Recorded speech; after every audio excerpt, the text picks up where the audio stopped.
Thanks for joining us today on The Close. I'm Morella Fernandez. Markets close in 30 minutes. Let's get to the stories we are following in the BNN Bloomberg newsroom.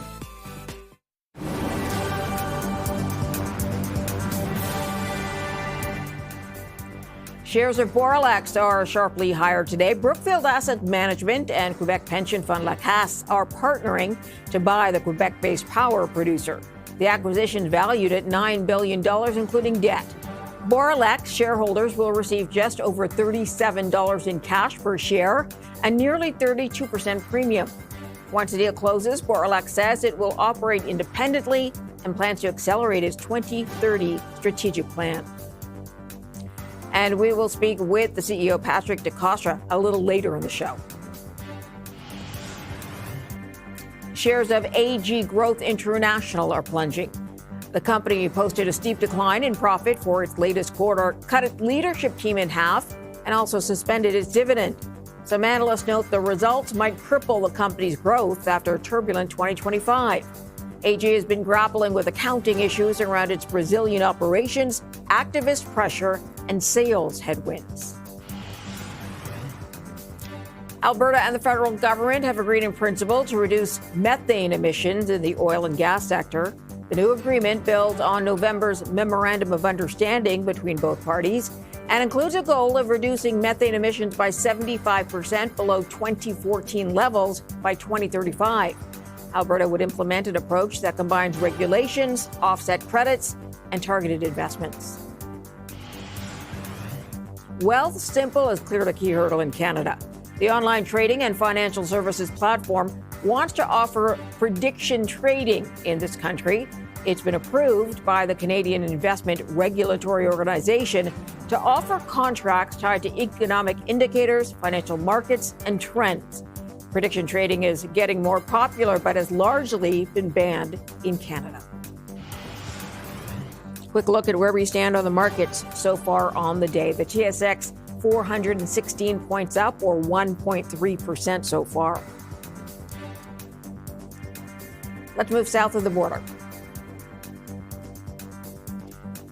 The S&P 500, not a material move today. It's about 0.5% up. The Dow Jones up 0.6%, and the Nasdaq 0.6% as well. That's a 136-point move on the day.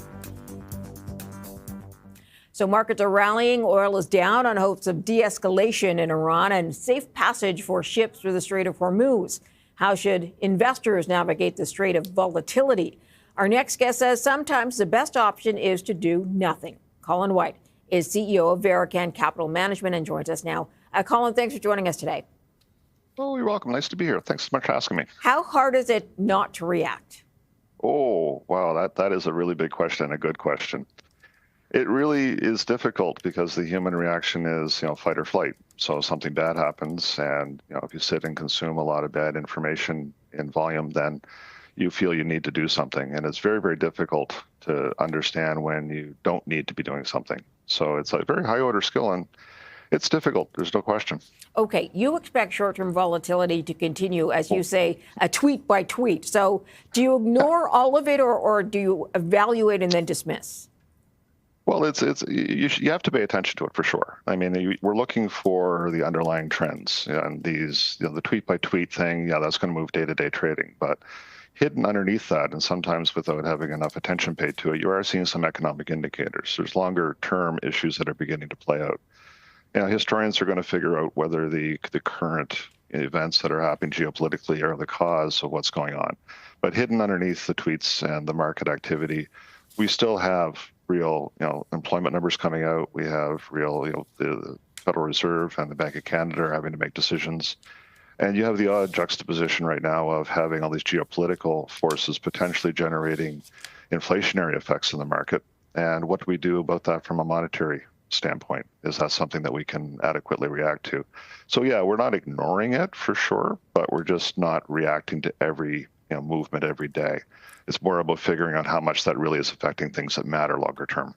Do you think that the U.S. dollar will stay dominant?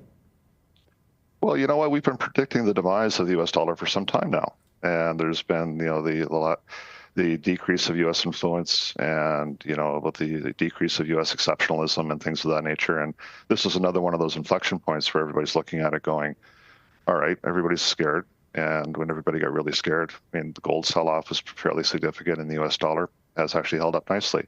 Now, recently, and again, this is where you're watching the more recent news, is yesterday they had a treasury auction that was not inspiring, but again, it's one data point. And leading up to then, the treasury auctions had been great, and the U.S. dollar has held up surprisingly well. And I would say that that's in the face of there's been some very major trade announcements internationally where the U.S. dollar is no longer the currency of choice being used between major powers. So, again, this is one of those ones where we're kind of watching for evidence of this is something really happening. But everybody got afraid, and the U.S. dollar does appear to still maintain its position as a place that gives safety and comfort to people. Yeah, the go-to. Okay, let's talk about, you mentioned gold. We've seen oil go sort of up and down over the last number of weeks. The TSX had a very good year last year. What is your take on how it will do this year compared to the S&P? Well, the challenge with the TSX is, we haven't been very constructive on Canada domestically because, again, we have the loan loss provisions in the Canadian banks are very high right now, and we're seeing a lot of pressure from insolvencies and things of that nature. So domestically, there's a lot to be concerned about. The job growth has been tepid. It's still been positive. It's not terrible by any stretch of the imagination, but it hasn't been that strong. And I think that gold doing what it did last year and the dominant role that the materials sector and the energy sector plays in the TSX has really, really supported the market last year. Now, we've already seen the materials sector sell off significantly into this year, and I think the oil sector is being, influenced by short-term, moves that may or may not stick. So I think that, we're not as constructive on the TSX this year because it's difficult to portray that the energy sector is going to be able to overcome the weakness in materials to give us another strong year this year. AI, of course, helped boost a lot of the indexes last year. I'm wondering how much or how key it will be this year, do you think? Well, thank you for bringing it up because I think we stopped talking about AI, and it was so exciting not that long ago. With AI, it's funny, we've been tracking some micro movements in the market. So there's been days recently here where you're watching sectors like as logistics selling off over fear of AI intervention, and software as a service and security software, all having days where everybody's panicked that they're not going to do well. So you're seeing individual sectors seem to get buffeted about by AI expectations. But I have to emphasize right now, these are all expectations. We're still working through use case scenarios as to what exactly it means. Then I'm talking with senior people in different companies and industries across North America. And we're at the early stages of really figuring out what this can and can't do and how quickly it's going to be able to do things. But I do think that it's buffeting expectations, and people are betting on them. We're seeing a lot of market movements based on expectations. And I think that's key right now because I haven't really seen any evidence of some really firm use case scenarios and some actual fiscal results from companies deploying AI. I think we're in the very early stages of that. Okay, I guess that's a wait and see. Colin White, good to have you, sir. Thanks for your time today. Thanks so much for having me. Coming up next, we'll speak to Boralex's CEO about the company's multi-billion-dollar acquisition by Brookfield and Lacasse. That's coming up next.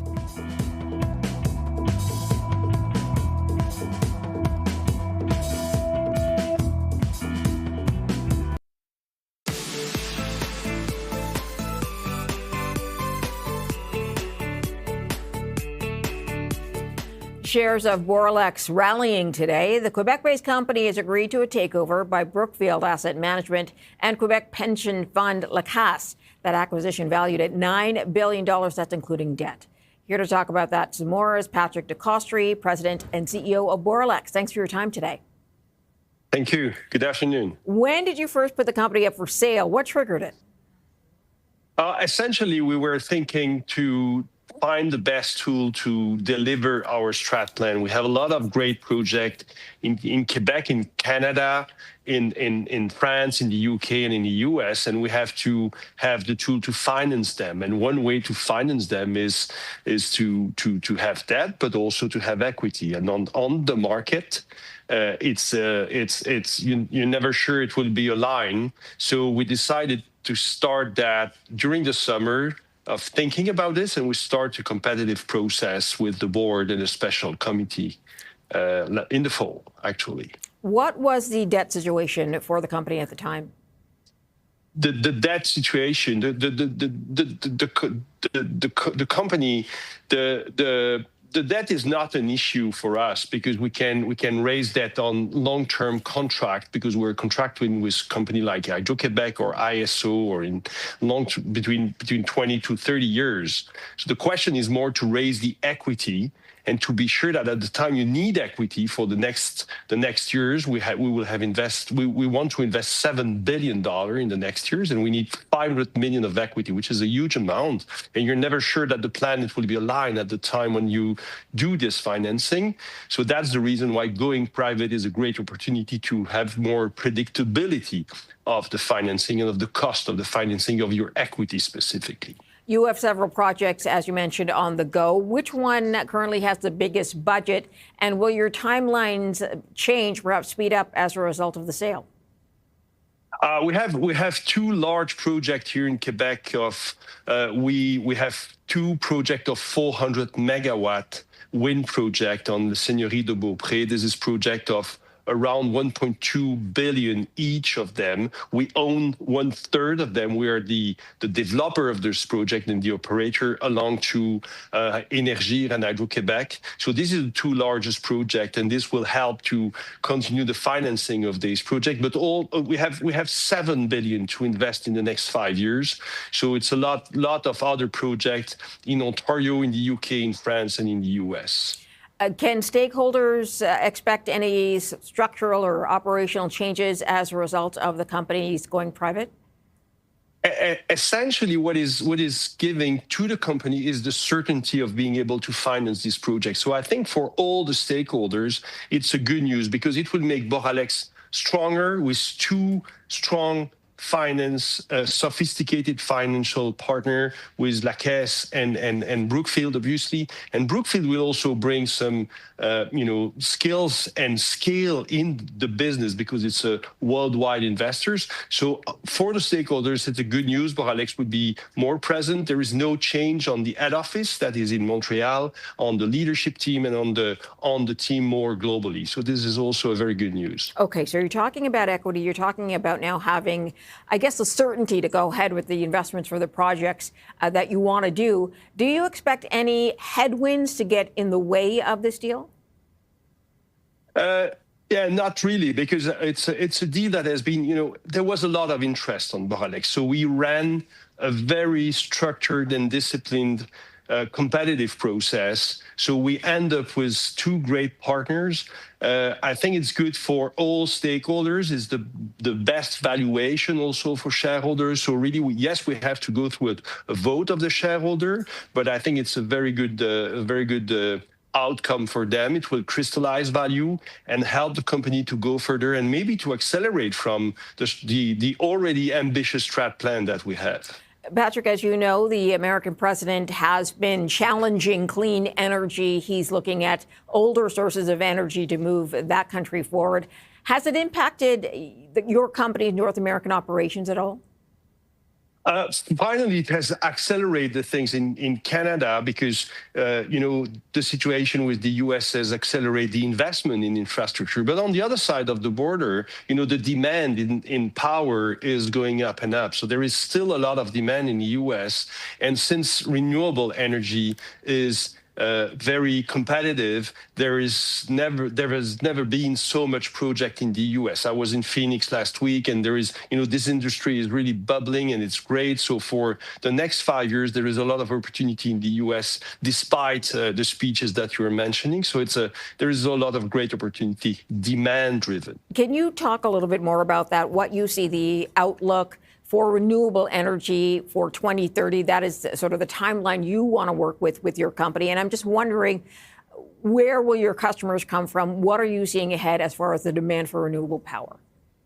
We have a customer here in Quebec with Hydro-Québec where we have projects that we are already delivering, and we have some projects that we have to take investment decision. We have bid in the fall in Ontario for storage project. We're already the leader in Ontario on storage with battery storage. We have bid different projects. The award will be given in June. We have bid also some wind projects. So a lot of things in Canada. In the state of New York, we have some solar project to be financed and built, and we have won many projects also in the UK and France on the last tenders. So a lot of things in all jurisdictions, and that's the reason why we need to finance them and deliver them and be sure that we have certainty on this side. Has a date yet been set for the shareholder vote? No, not yet. Okay, so that is still to come. Got it. Patrick DeCaustre, thank you very much for joining us today, sir. Appreciate your time. Thank you very much. Coming up next, Iran has rejected Donald Trump's 15-point peace plan, and the country has now presented its own conditions to end the conflict. More in a moment.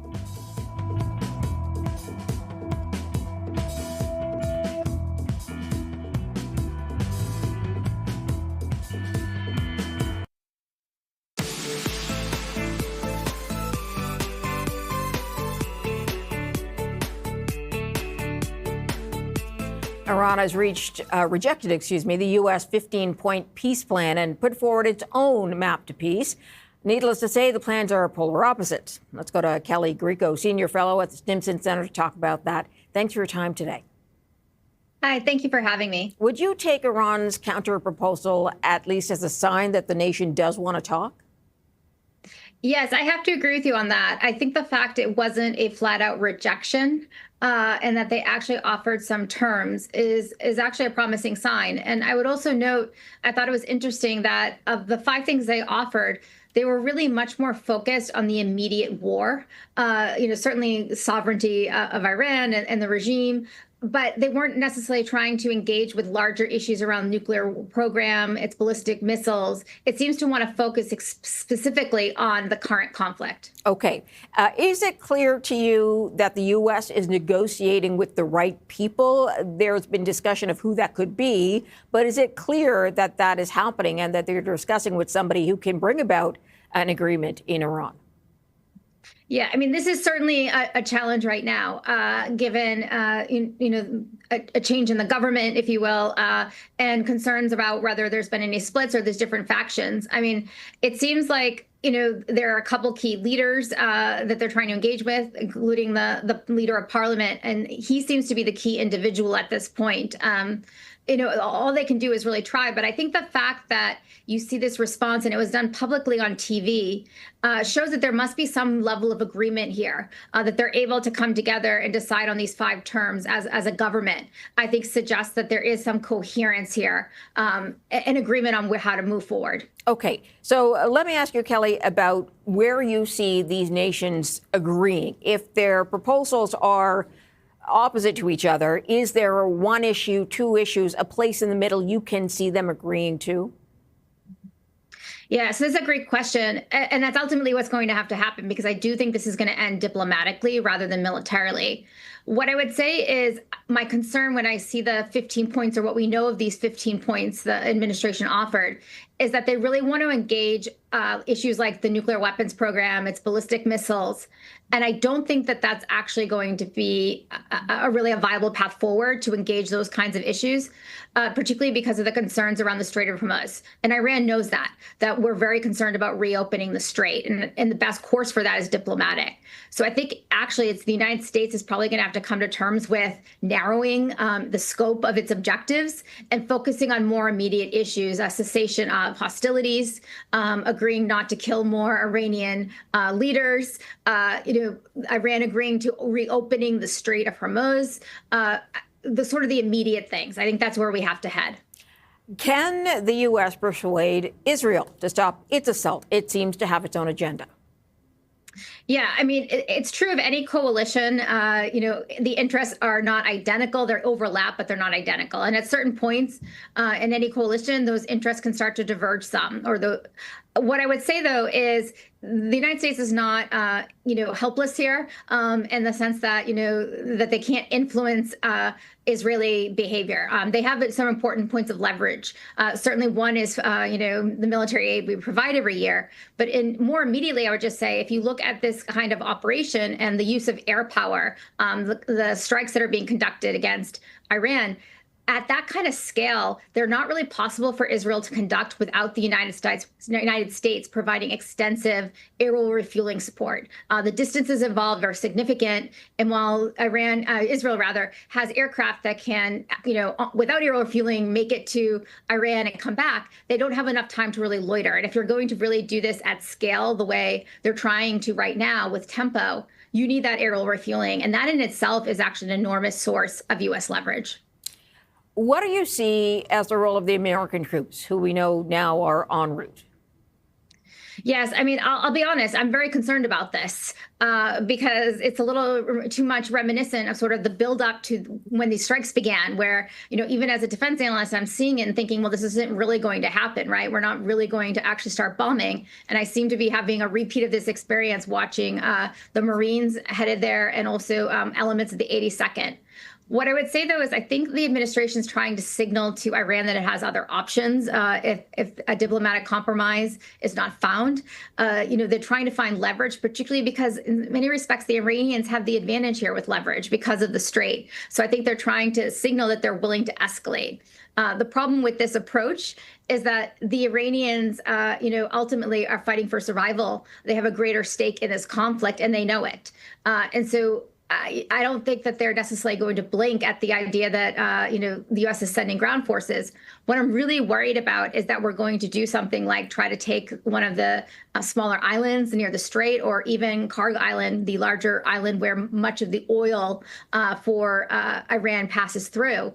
And that will result in, I think, very significant casualties. Just trying to get to these islands would have to be you have to fight your way in, and you're going to be the entire time inside all of the threats of Iran's short-range missiles, its drones, even its even things like small quadcopters and these FPV drones would be within range of many of these islands, and so a constant threat. And I think this is a very foolish, bad idea that's even being contemplated. Okay, I guess we'll have to wait and see if they're needed or called upon when they do arrive, and what it is they end up doing.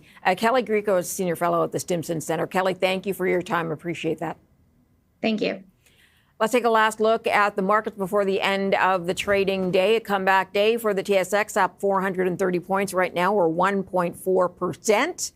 It's at 32,372. South of the border, a little bit more mixed here. Smaller day for movement, 33 points up, or 0.5% for the S&P.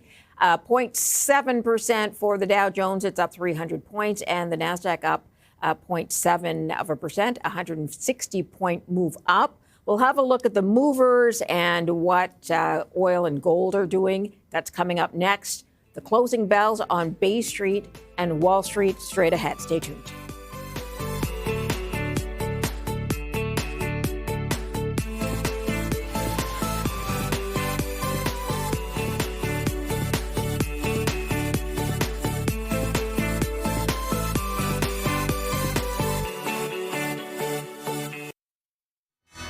Here are the closing bells for the end of the trading day. At the Nasdaq, our bond ringing the closing bell. In New York, American Water ringing the closing bell. And for the TSX, Governance Professionals Canada doing the honors. You're watching the close on BNN Bloomberg. I'm Morella Fernandez. Here's how we ended the day on Bay Street and Wall Street.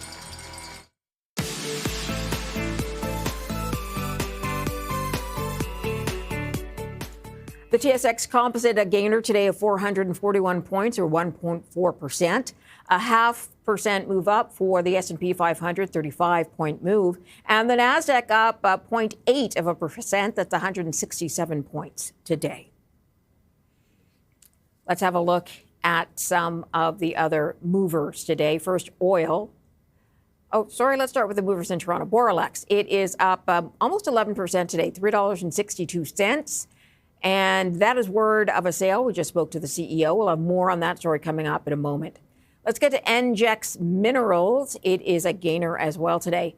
It's up 6.7% or $1.58 per share to $25.23. Montage Gold is moving as well. So is Silver Core Metal and Hudbay.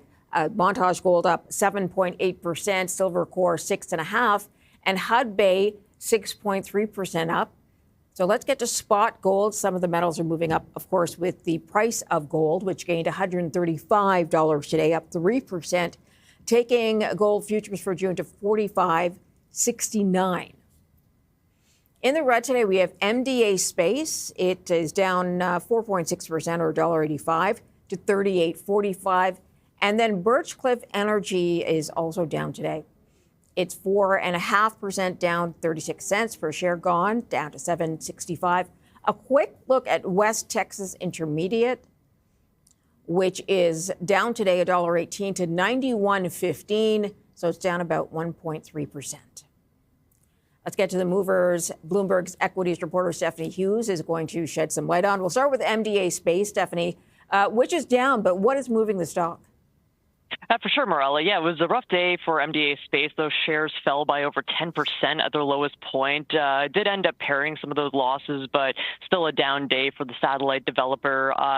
Falling for 2 days in a row, that brought the stock price down to February levels. And the issue is that NASA said that it was making changes to its Artemis mission and shifting its focus to lunar operations infrastructure. Now, MDA was dinged, but the company did emphasize that there hadn't been any changes with its particular contract and that it would be continuing to work on the Canadarm3 program. Also, their contract, it should be noted, is with the Canadian Space Agency. It's not actually with NASA. So they added that they're continuing to contribute robotics tech to Artemis, and they welcome any effort to really accelerate that mission. What's also interesting is that this isn't the first time that this project faced uncertainty. Last May, a preliminary budget out of the U.S.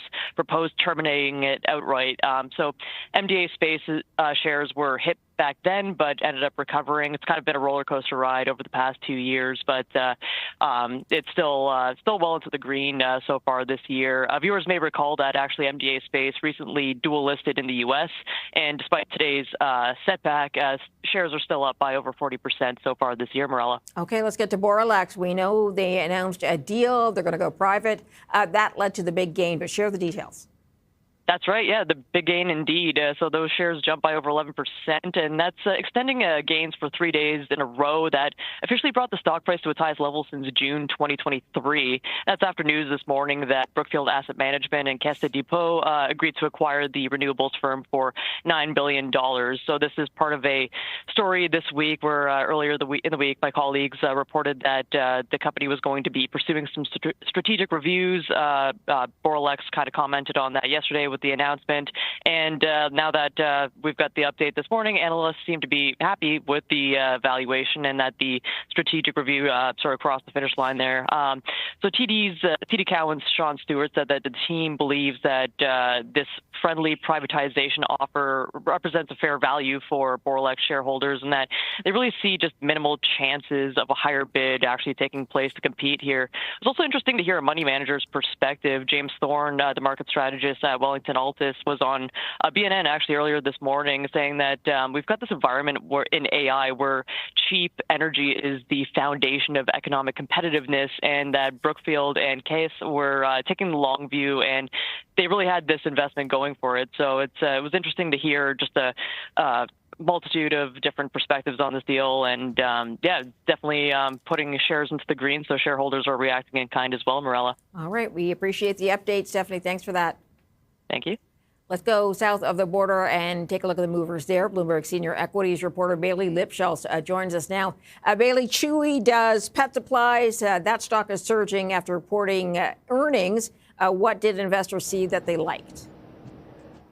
A lot of strength there around sales and expectations for margin expansion in the coming years. One of the things the CEO spoke kind of adamantly about was the synergies and the ability to bring down some of that SG&A spending as it relates to distribution at a new Houston warehouse and kind of leaning into, at least as they put it, AI. Again, Chewy is a distributor selling platform of pet food, shots for horses, dog toys, things like that. So unsure exactly how the AI flavor plays into that. But as you can see, this is a stock that's been taking it on the chin for a better part of a year. And if you even step back further, this was one of those retail favorites back in the 2021 days. So if you look at Chewy, it really is, for all intents and purposes, kind of a shell of its old self. So a big move today on a percentage basis. But as you can see, really having to scale a large wall to get back to where it was this time last year, let alone where it was this time a few years back. Okay, let's get to space-related stocks also gaining today. Why is that?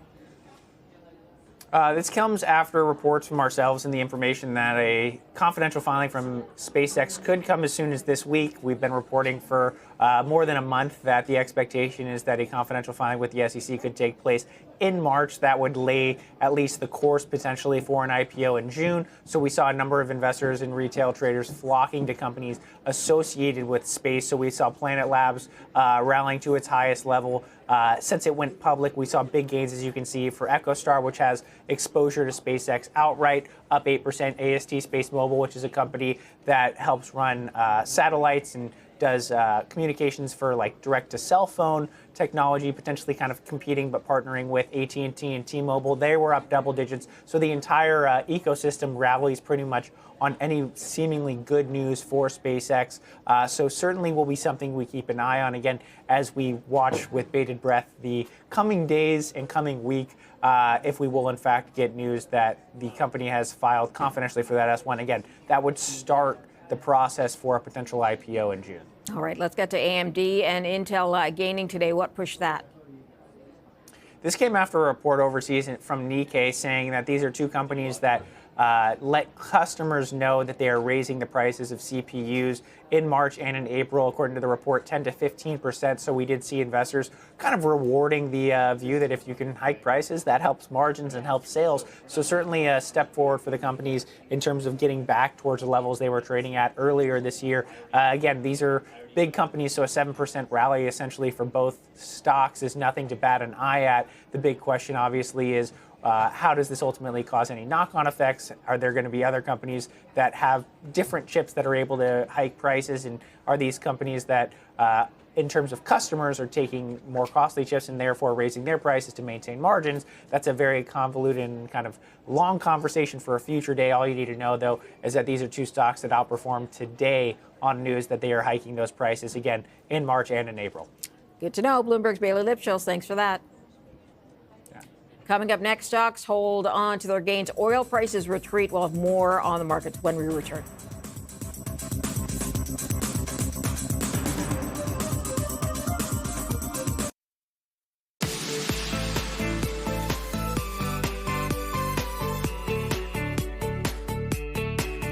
Markets ended higher. Oil prices fell back on hopes of tensions easing in Iran, despite mixed signals. For more on what he's watching in the market, let's go to Jeff Weniger, head of equity strategy at Wisdom Tree Asset Management. Thanks for joining us today. Thanks, Marilla. My pleasure. Oil has been fluctuating with everything coming out of the Middle East. Where do you see the biggest impact of any oil price rise? In terms of sectors or the market, I guess you could say, let's talk the market, I suppose. And we have a big rotation on our hands compared to 2025. That's one of the areas. I mean, if you're thinking about the groups that have been performing really well year to date, you can almost argue the risk on concept with industrials. Maybe that's a topic for another day, but certainly energy. Earlier, before the war with Iran, you had basic materials doing really well. And of course, this is all happening in concert with some very, very risk-off concepts. The software Mageddon, I guess you could say, is a key one. But look, the way to be treating this market is reflation on. If you consider sentiment where we were maybe 60 days ago or so, you couldn't find an oil bull to save your life. And you almost start to wonder whether or not you could have energy as a sector, energy as a concept. Some of these value-oriented economies start to get some love here in 26, 27, 28, and so forth, not because of a temporary crude oil spike, which is probably what it is, but just because we had so many portfolios that were so lopsided towards tech and comm services. Okay, let's talk about the other big story that has been moving through the markets, private credit under pressure. You have a chart, I know, showing the fall in some stocks like Blackstone, KKR, Carlyle, but how much of the pain could spill into the equity markets? What's your gauge? Yeah, and well, taking a look at this is one of those concepts that's been really a head scratcher, I guess you could say, for me. If you look back the last 5, 10, and maybe 15 years or so, but really in the last 10 years or so, remember what we're doing here. When we're taking a look at the price action of a KKR or a Carlyle or something like that, it's equities versus equities. We just have different names for them, right? There's private equity and then there's public equity. But when it all boils down to the business model, it's stocks and equity capital. And to the extent that you have this basket of the major private equity houses, which are private credit houses as well, getting absolutely lopped. And I mean, the key word here is lopped over the last, depending on which ones you're picking, you can almost date it back to July, but most of them since September. You know, you're now at 6 months of this lopping, this absolute carnage in the stock prices for these names, and the S&P 500 is only off mid-single digits amid that. I would say of all the charts that I put out on social and the various concepts that are keeping me awake at night, this is the one. You have these private equity houses that are really up against the wall in terms of their stock price. I don't know necessarily if the business model is. And meanwhile, it might not feel that way, but really we haven't had much of a sell-off in the broad market. So in that case, do you think that it's a limited effect or the effect will be limited? No, probably not. I mean, sometimes you have to get a feel for what the tape is telling you. And you have, in this case, financial concerns that are having a very rough go of it. In sharp contrast to the energy plays, which are seemingly on. We had in terms of just the S&P 500 financial sector, which is not really encompassing of the private equity houses, this was a sector that was doing fine up until a few weeks ago, and now it's one of the worst performers. And so you don't want to see that as a value person. I mean, I'm at Wisdom Tree. We have a lot of value mandates. We don't want to see financials doing poorly, but we can't wish and hope and pray for the stock market. Most of the value concepts are on. Industrials tends to populate value mandates, staples as well. Staples is a quality factor type screen as well, and we think we're going to be on with quality in 2026. But you know, it's not good news in the financial sector, and I think we might have a little bit more room to the downside. I mean, I just don't know that the general public fully appreciates just yet how difficult it is to make redemptions in private credit. It's starting to splash the headlines with each passing day, and I think that's one of those things that could be an overhang. It's, you know, if the Iranian war is the number one issue for many viewers, I'd say it's my number two. The number one issue is, you know, you got these private credit funds. Morgan Stanley's putting out, well, one of the recent reports. Morgan Stanley said from 2015 to 2025, the private credit as an asset class had a standard deviation. Annualized standard deviation at 2.2. I mean, come on. Okay. I think that's a little bit ridiculous. And so we have to maybe re-rate and reappreciate that there is, though a lot of the paper is probably money good and just fine and dandy, we don't need to lose sleep over it. I mean, I just think that a lot of people have been lulled into this volatility sleep here, and I think maybe we just need to re-rate it. Okay, let's get to a couple of other sectors you like at this time. Where would you go right now with energy doing what it's doing? Gold has been off. It's got a little bit of comeback today, but where would you put money? Well, energy is one of those that's not screening so much on the quality factor, and we're game for the quality factor in 26, mostly in a reversion of the mean concept. We were putting out some of the concepts of late. If you remember, we had from the April 8th lows into about mid-December-ish, one of the boldest pieces of outperformance by the market relative to the S&P 500 quality. So the S&P 500 quality was just having an absolute horrible last 8 months of the year because everybody's bidding up all the garbage in the market. And if you take a look at the extent of that underperformance, you could say, by quality, it was second only in that window of time to a period back in 99. So we had to go back a quarter century to an year, which is that is an year. to find that degree of underperformance. We've started to carve it back, I guess, in recent weeks with a little bit of risk-off paradigm, but there's still a lot of room there. And so you start saying, okay, well, quality is on for 2026. Which sectors screen that way?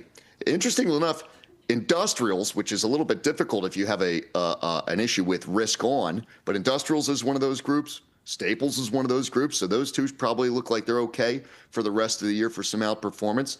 And then I'd say just in terms of just multi-year ownership, lack of ownership. I mean, we had a 2 handle on the S&P 500 energy sector as a proportion of the total market when things were low. I mean, remember, this was like 60 days ago. People were talking about $40 crude oil, and nobody wanted to touch the Chevrons and Exxons of the world. Yeah. And so just remember that we're only a couple months into that rotation. So I think that's a sector that can be on as well. Okay. Jeff Weniger, got to leave it there, sir. Appreciate your time on the program. Thank you. Absolutely.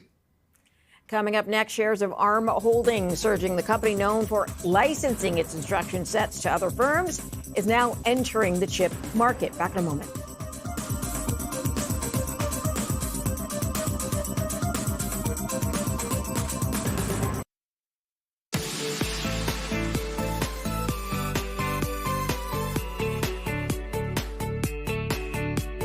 Shares of ARM Holdings rose sharply today after the British semiconductor and software design company introduced its AGI CPU chip. The chip's designed for AI inference in data centers. Let's go to Ivana Delevska, founder and chief investment officer at Spear Invest, to talk about this. Thanks for your time today. Thanks for having me, Meryl. How big of a deal is it that it's moved this direction?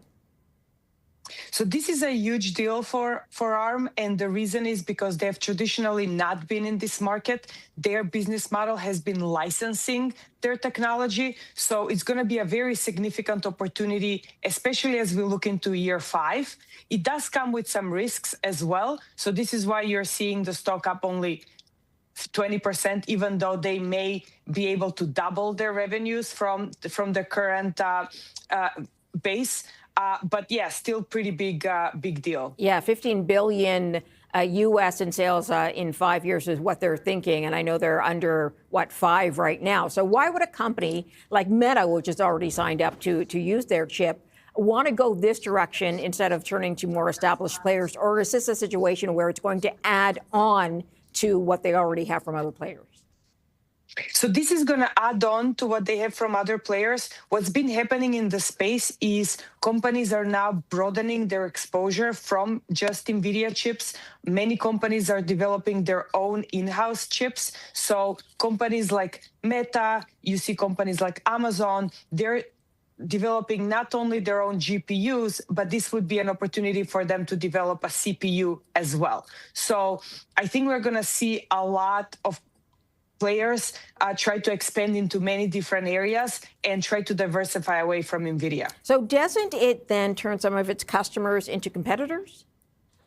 Yeah, absolutely. So that's one of the risks that we see here. I think it's a pretty big competitor now to some of the alternatives that companies like NVIDIA offer, right? The other risk that we see is on the supply chain. We don't know how much of their components they have secured for this 15 billion growth. As we've spoken before, there is a lot of memory, there is significant memory shortage, there is optical component shortages. So I think the 15 billion number may be achievable, but it may not be smooth sailing to get there. Okay, so you've said that a couple of times now, and I'm just wondering what other headwinds do you see this company facing as it develops this new track?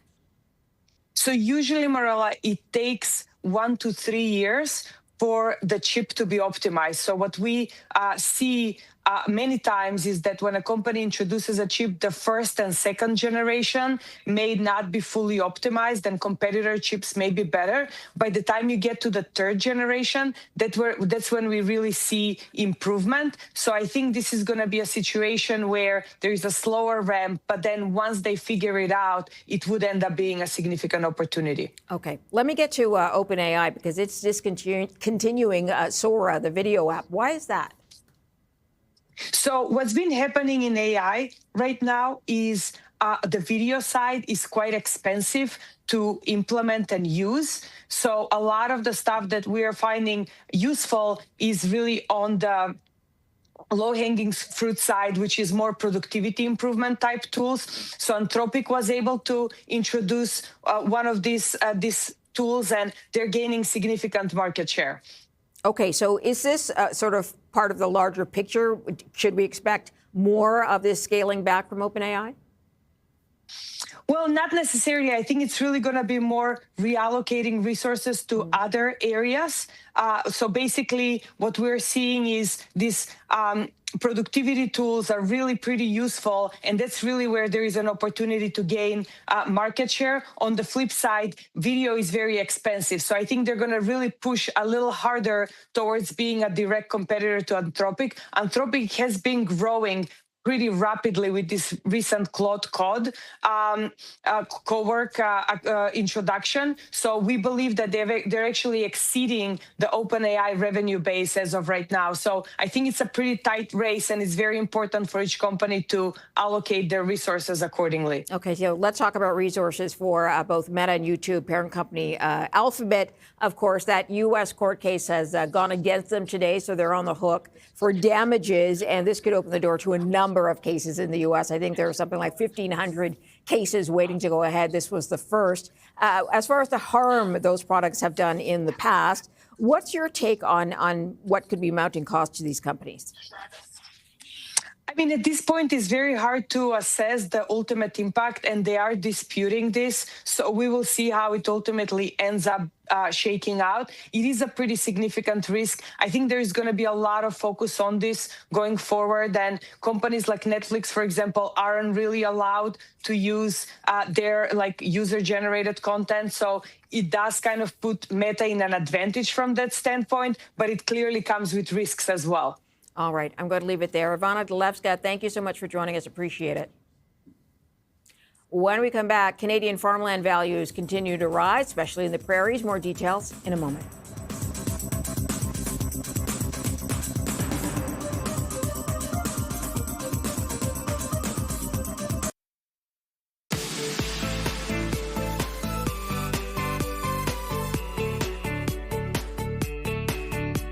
Canadian farmland values are rising because of the trade uncertainty and higher input costs, but profitability could be challenged by ongoing events in the Middle East. For more today, we're joined by Justin Shepard, senior economist at Farm Credit Canada. Yeah, when we look at Canada, we've seen those increases over the last 3 decades. But when we actually start digging down into both provinces and then the smaller regions that make up for it, we see a lot more variability. So while we saw farmland grow 9.3% again in 2025, the exact same amount as 2024, different regions and different provinces had very different outcomes. Some remain strong, especially in the prairies, but some areas like central Canada into Ontario and Quebec, they saw their growth slow in those areas. And what was the difference between those areas? Why the discrepancy? And at BC, I think, was even negative last year. Yep, we saw a slight decline in BC, but that's after strong growth last year, so some up and down in British Columbia. When we look at the prairie land market, there's fairly limited amounts of land that come up for sale each year. It tends to be a supply issue. And then on the demand side, we've still seen producers who have strong risk management, who are looking to expand. There's still good opportunities for those producers to grow in those opportunities. In Ontario, we had stronger growth 3-4 years ago. So that growth has definitely slowed a little bit, but we're still seeing positive growth there overall. And was it, I mean, with this 3-decade, I'm still fascinated by the pretty much continuous growth. Was it undervalued years ago and now they're just slowly been catching up, or are people realizing there's a lot of money in this? Yeah, 30 years ago, we were coming out of the 1980s, which was really challenging for agriculture. The early 90s is really where that land market kind of hit a bottom. And since then, we've seen farmland values grow over very consistently. Part of that is due to production methods for farmers embracing things like zero till, which allowed them to go away from summer fallow, which meant that 1 out of 2 acres used to not be farmed every year. So now with new technologies, producers are able to produce a crop every year. We've also had strong markets, especially since the early 2000s, with the United States Renewable Fuels Standard caused some of that growth. So it's been a very gradual run up, but it has been pretty consistent.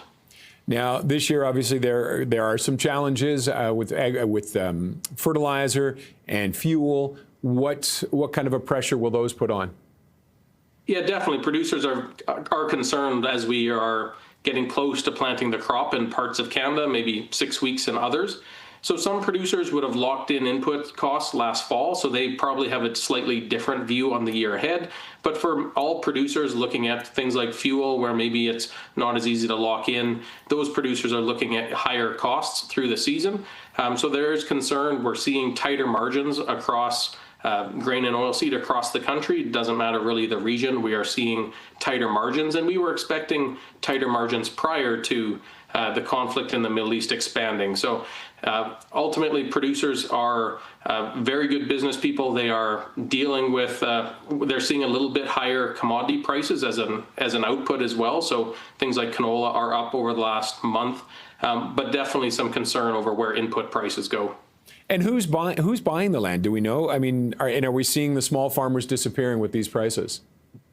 Yeah, we don't have a perfect data set coast to coast. Each province is slightly different, but in general, we still see the producer being the marginal buyer of farmland in Canada. They tend to be the ones who have the most incentive or ability to adopt or take on slightly larger acreage. So we still see the vast majority of farmland being bought by farmers in that local area. Are we starting to see REITs show up and wanting to buy them? Can you repeat that, please? REITs, real estate investment trusts, are we starting to see those show up to buy land too? Each province has its own rule on what it allows for investments, whether it's foreign or even domestic. But there is always interest from different from groups like that who are interested in looking at farmland, which has been a pretty stable investment for the last 3 decades.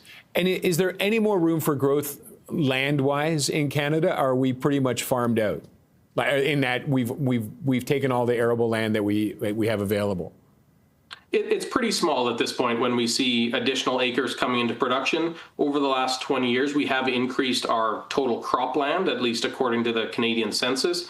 But some of that land is coming from things like summer fallow or perhaps some other area, other region of cropping. So in general, we've seen it be pretty flat over time. So it's flat farmland. Sorry, there was a joke in. So it's pretty much then science is what's next for this improving crop yields. Is Canada leading the way when it comes to that? Canada has very strong growth and has had very good productivity over the last 30 years. Productivity, like many sectors, has slowed, but compared to some of our main competitors south of the border, we'd be pretty similar. But a lot of productivity growth is coming from competitors in, say, Brazil or Argentina right now. Justin Shepherd, senior economist at Farm Credit Canada. Straight ahead, talk of separation resurfaces in Alberta. What is driving it when we come back?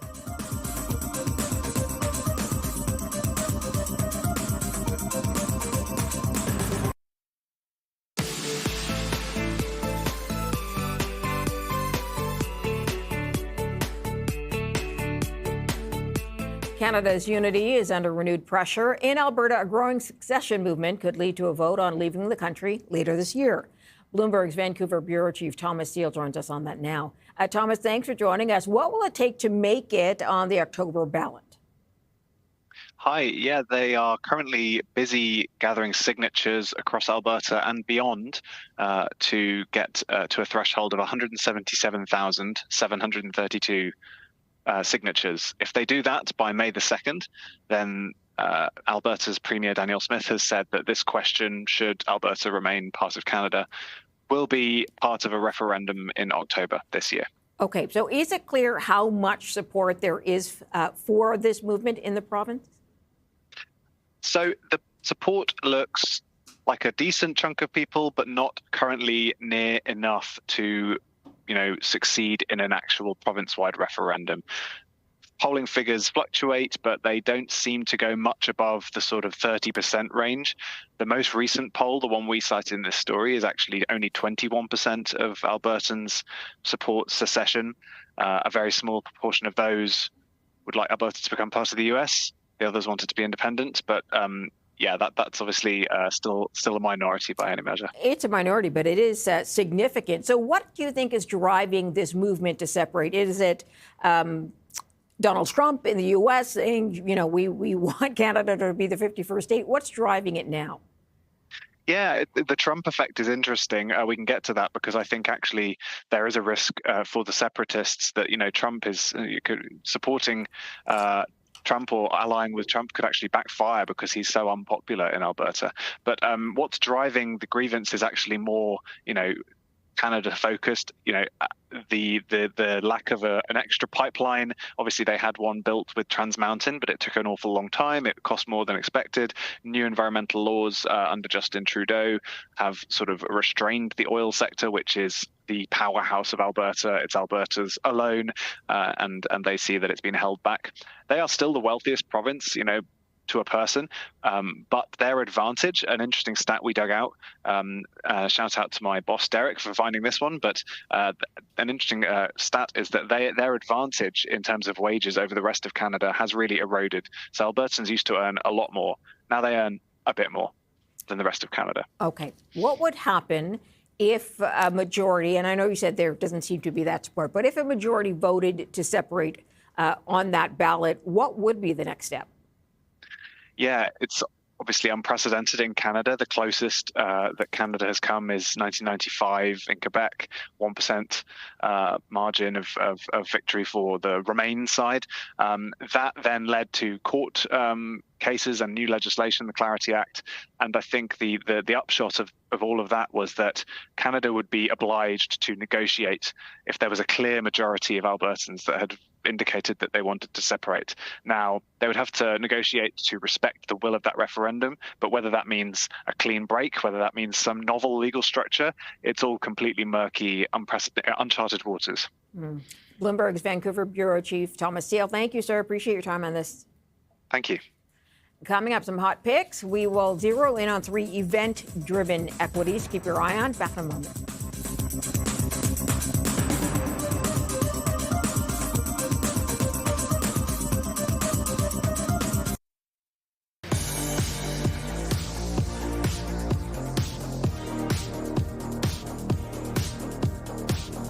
Time now for some hot picks. We zeroed in on 3 event-driven equities. We were joined by Mike Piccolo, Senior Vice President, Equity Research at Wedbush, and kick things off with cross-country healthcare. Yeah, so great question. And it starts with the thematic report that I actually published when I initiated coverage on the company, with a neutral at the time. But we, as event-driven analysts, are looking for dislocations in the market that are caused by a change in shareholder base. So what drove me to look at cross-country healthcare was, as you see the chart indicates, it had a failed merger with Aya Healthcare, one of its competitors last year, that was at about $18 and change per share. The deal didn't close due to FTC regulatory concerns that pushed it past the merger drop dead date, and both companies decided not to go forward with the merger due to the FTC scrutiny. But that said, their revenue had fallen off from pandemic highs. If you look back at the company's historical financials, they had a big boom during the pandemic because what they do is nurse and healthcare staffing for hospitals and third-party clinics and whatnot. And they recently expanded into premium sectors such as home care and senior housing. So what drives my pick here is that I think there's a change of shareholder base that occurred post the merger, people that have seen the declining financial performance, but with the return of their co-founder, Kevin Clark, as CEO, because they did get rid of the current CEO when the merger failed, and his background in creating technology companies, I think this company is given its labor-intensive business model, going to harness the AI revolution that we talk about as a firm, and is going to implement this technology to not only improve internal operations, efficiency, and profitability margins, but also increase the amount of services they can provide to their customers with the tech platforms they already offer. Next up is TaskUs Incorporated. This one's interesting because you say a failed take private creates potential opportunity for this company. Is that right? Yeah, similar thesis to cross country, but this merger failed not due to FTC or regulatory issues, but because of shareholder support. So what's notable is Blackstone owns all the Class B shares along with management that have voting power. So the reason this deal failed was it was unable to get the majority of minority condition as shareholder approval. And you had vocal shareholders such as Think Investments come out with targets as high as $25 per share, which was above the $18.50 raised acquisition price at the time. And as you see in the chart that you're showing there was even a point in time that merger arbitrageurs speculated there would be a higher bid when it traded above the $18.50 per share offer. But since the deal collapsed, the stock has come down.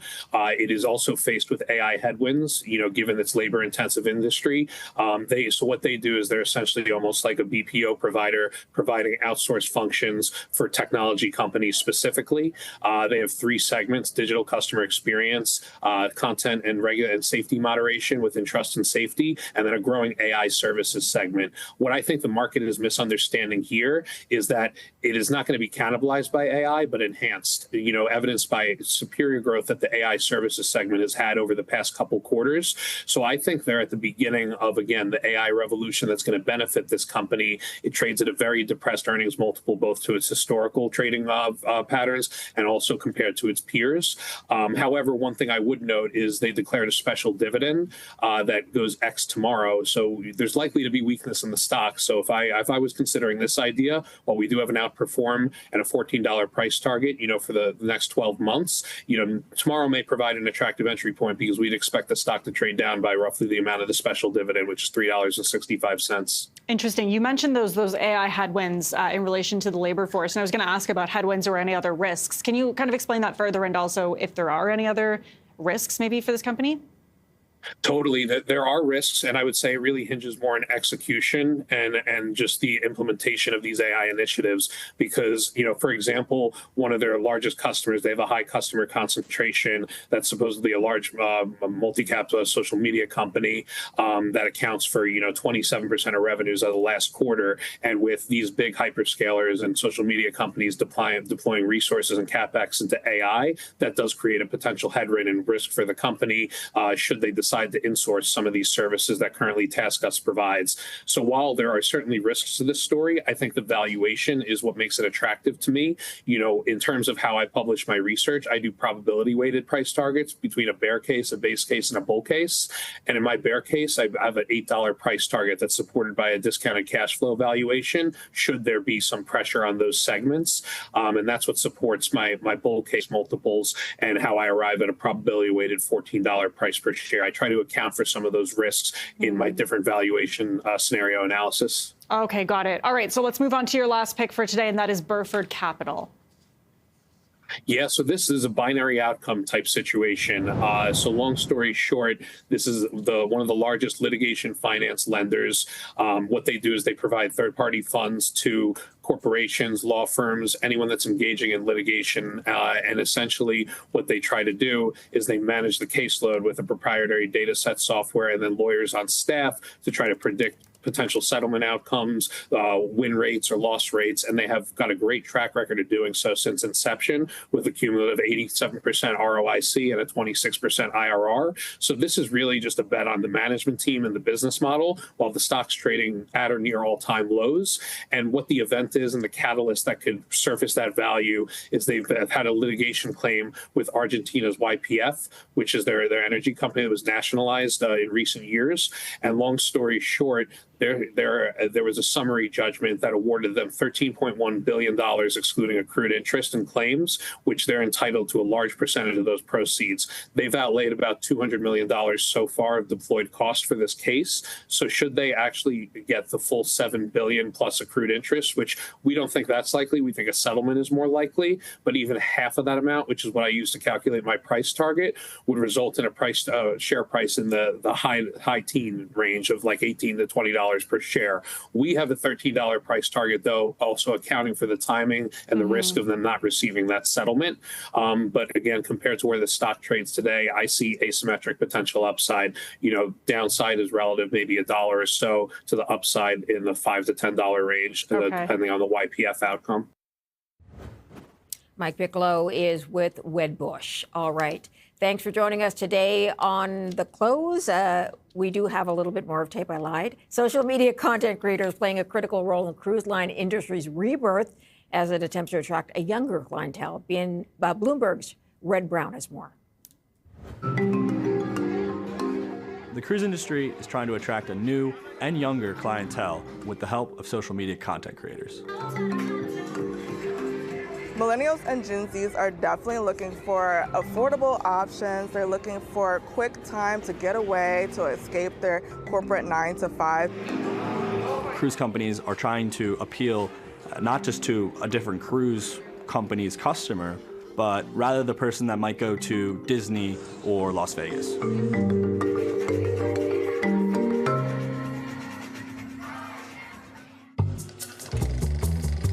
The history of modern cruising really started in the 1960s and 1970s. It was around the same time that popular media like the TV show The Love Boat came out. There's a trope that came out of that era about people who cruise as the newlyweds, the nearly deads, and the overfeds. And it's really that image that solidified through the next couple of decades. Just before the pandemic, the cruise industry kind of was just muddling along, wasn't really seen as a very attractive investment. We will see more cases and things will get worse than they are right now.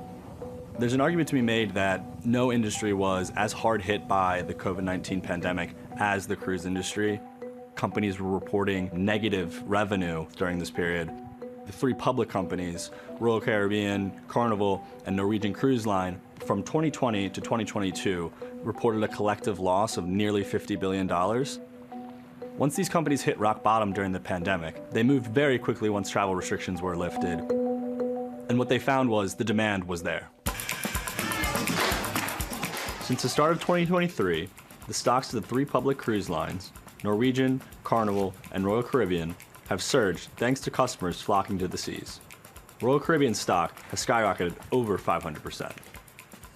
More than 40 million passengers are forecast to sail by 2027, up from 29.7 million in 2019, according to data from the Cruise Line International Association. What's helped that surge is an army of content creators partnering with the cruise industry to help carry its message. This is Doghouse. This is where... Meet Adri Smith, a social media influencer who has partnered with Virgin Voyages. We need to be like on yachts every day, sipping mimosas in Miami. As a social media influencer, I have the opportunity to work with different cruise lines. They hire me to showcase the experience as a whole to my audience. I would say one of the myths of cruising is that the food is bad. My audience is definitely interested to see what they're going to eat on board, so I'm always showing them what I'm eating for breakfast, lunch, and dinner. The cruise industry and content creators have really cultivated a symbiotic relationship in this post-pandemic world. The message that cruise companies are trying to get out there with these content creator partnerships is really that cruising is for everyone, with a special emphasis on younger people who might not have thought of cruising as a viable or attractive option in the past. Alex Ojeda, whose popularity on social media reviewing water parks and cruise lines has earned him the nickname The Slide Guy. Recently, he made a video reviewing the slides on Royal Caribbean's new ship with the CEO of that cruise line. We should let fate decide who goes backwards. Technically, I'm your boss, right? So when we get into the route, we put a hand placing backwards. The flexibility of these content creation partnerships also allow cruise companies to target a more niche audience. Cruise lines are definitely changing to cater more to a younger audience. I've seen that firsthand myself. I myself am a millennial, and I've seen a lot more Gen Z and millennials while I've been cruising on different cruise ships. They are catering more by providing more fun experiences. They also have really good excursions that you can do once you get off the ship.